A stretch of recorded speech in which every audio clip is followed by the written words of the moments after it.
Chapter 19. Then Pilate took Jesus and had him flogged. The soldiers twisted together a crown of thorns and put it on his head. They clothed him in a purple robe and went up to him again and again, saying, "Hail, King of the Jews!" And they struck him in the face. Once more Pilate came out and said to the Jews, "Look, I am bringing him out to you to let you know that I find no basis for a charge against him." When Jesus came out wearing the crown of thorns and the purple robe, Pilate said to them, "Here is the man." As soon as the chief priests and their officials saw him, they shouted, "Crucify! Crucify!" But Pilate answered, "You take him and crucify him. As for me, I find no basis for a charge against him." The Jews insisted, "We have a law, and according to that law he must die, because he claimed to be the Son of God." When Pilate heard this, he was even more afraid, and he went back inside the palace. "Where do you come from?" He asked Jesus, but Jesus gave him no answer. "Do you refuse to speak to me?" Pilate said, "Don't you realize I have power either to free you or to crucify you?" Jesus answered, "You would have no power over me if it were not given to you from above. Therefore, the one who handed me over to you is guilty of a greater sin." From then on, Pilate tried to set Jesus free, but the Jews kept shouting, "If you let this man go, you are no friend of Caesar." Anyone who claims to be a king opposes Caesar.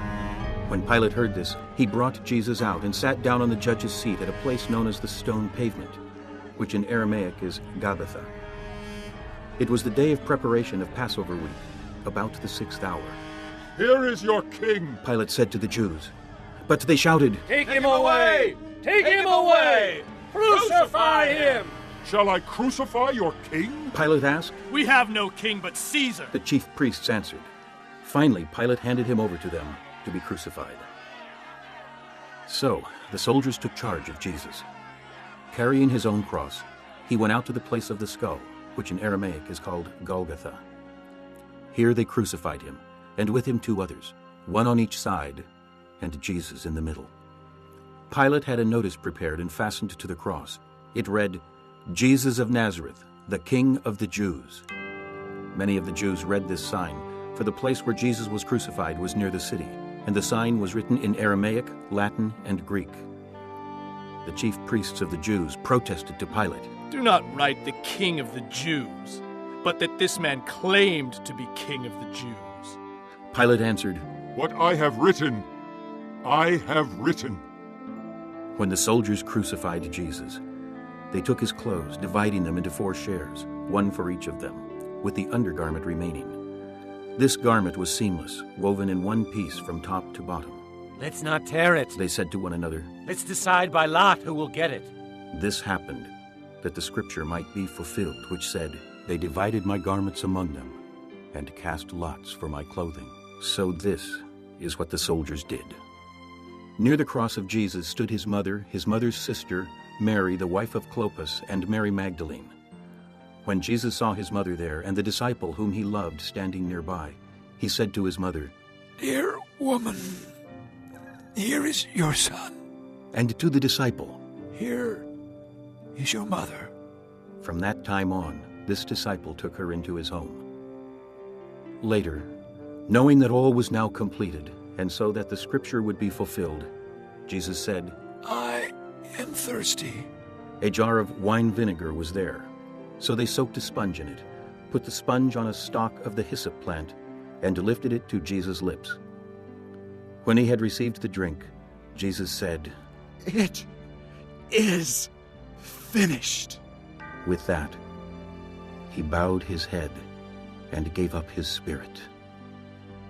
Now it was the day of preparation, and the next day was to be a special Sabbath. Because the Jews did not want the bodies left on the crosses during the Sabbath, they asked Pilate to have the legs broken and the bodies taken down. The soldiers therefore came and broke the legs of the first man who had been crucified with Jesus, and then those of the other. But when they came to Jesus and found that he was already dead, they did not break his legs. Instead, one of the soldiers pierced Jesus' side with a spear, bringing a sudden flow of blood and water. The man who saw it has given testimony, and his testimony is true. He knows that he tells the truth, and he testifies so that you also may believe. These things happened so that the scripture would be fulfilled. Not one of his bones will be broken. And as another scripture says, they will look on the one they have pierced. Later, Joseph of Arimathea asked Pilate for the body of Jesus. Now, Joseph was a disciple of Jesus, but secretly, because he feared the Jews. With Pilate's permission, he came and took the body away.